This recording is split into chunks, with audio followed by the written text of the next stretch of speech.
সুন্দরবন থেকে অস্ত্র ও গুলিসহ বনদস্যু ছোট সুমন বাহিনীর 4 সদস্যকে আটক করেছে কোস্টগার্ড। পাশাপাশি কোস্টগার্ডের পৃথক অভিযানে ইয়াবা সহ এক মাদক ব্যবসায়ী ও দেশীয় অস্ত্র এবং গাঁজা সহ কিশোর গ্যাংয়ের এক সদস্য আটক হয়েছে। কোস্টগার্ড মিডিয়া কর্মকর্তা লেফটেন্যান্ট কমান্ডার সিয়ামুল হক জানান, গোপন সংবাদের ভিত্তিতে শুক্রবার মধ্যরাত 1টার দিকে কোস্টগার্ড সদস্যরা সুন্দরবনের পশুর নদী সংলগ্ন ছোট পদ্মাখাল এলাকায় অভিযান চালায়। এ সময় কোস্টগার্ড সদস্যদের উপস্থিতি টের পেয়ে ডাকাতরা পালিয়ে যাওয়ার চেষ্টা করে। পরবর্তীতে কোস্টগার্ড সদস্যরা ধাওয়া করে একটি 1নলা বন্দুক, 4 রাউন্ড তাজা গুলি ও 4 রাউন্ড ফাঁকা গুলি সহ সুন্দরবনের কুখ্যাত ডাকাত ছোট সুমন বাহিনীর 4 সদস্যকে আটক করে।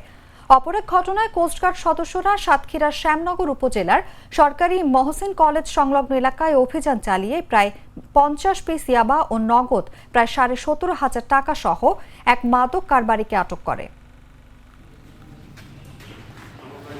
গোপন সংবাদের ভিত্তিতে আজ 6 সেপ্টেম্বর 2025 তারিখ শনিবার মধ্যরাত 1টায় কোস্টগার্ড বেজ মংলা কর্তৃক সুন্দরবনের পশুর নদী সংলগ্ন ছোট পদ্মাখাল এলাকায় একটি বিশেষ অভিযান পরিচালনা করা হয়। অভিযান চলাকালীন উক্ত এলাকায় কোস্টগার্ডের উপস্থিতি টের পেয়ে ডাকাত দল পালানোর চেষ্টা করে। পরবর্তীতে কোস্টগার্ডের আভিযানিক দল ধাওয়া করে একটি 1নলা বন্দুক, 4 রাউন্ড তাজা কার্তুজ এবং 4 রাউন্ড ফাঁকা কার্তুজ সহ সুন্দরবনের কুখ্যাত ডাকাত ছোট সুমন বাহিনীর 4 সহযোগীকে আটক করতে সক্ষম হয়। আটককৃত ব্যক্তি ডাকাত মোহাম্মদ বিল্লাল হোসেন, মোহাম্মদ রবিউল শেখ, মোহাম্মদ জিনাত হাওলাদার এবং কালাম গাজী।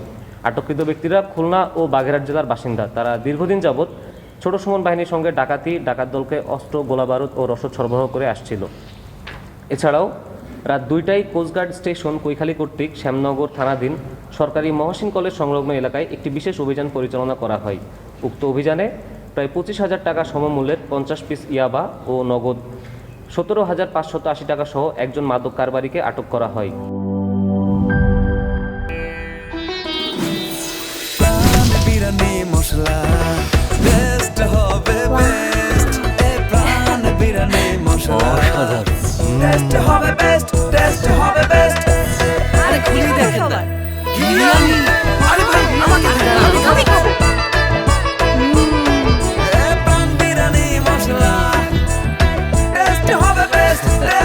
প্রাণ বিরিয়ানি মশলা, টেস্ট হবে বেস্ট। প্রাণ, জীবনের স্বাদ।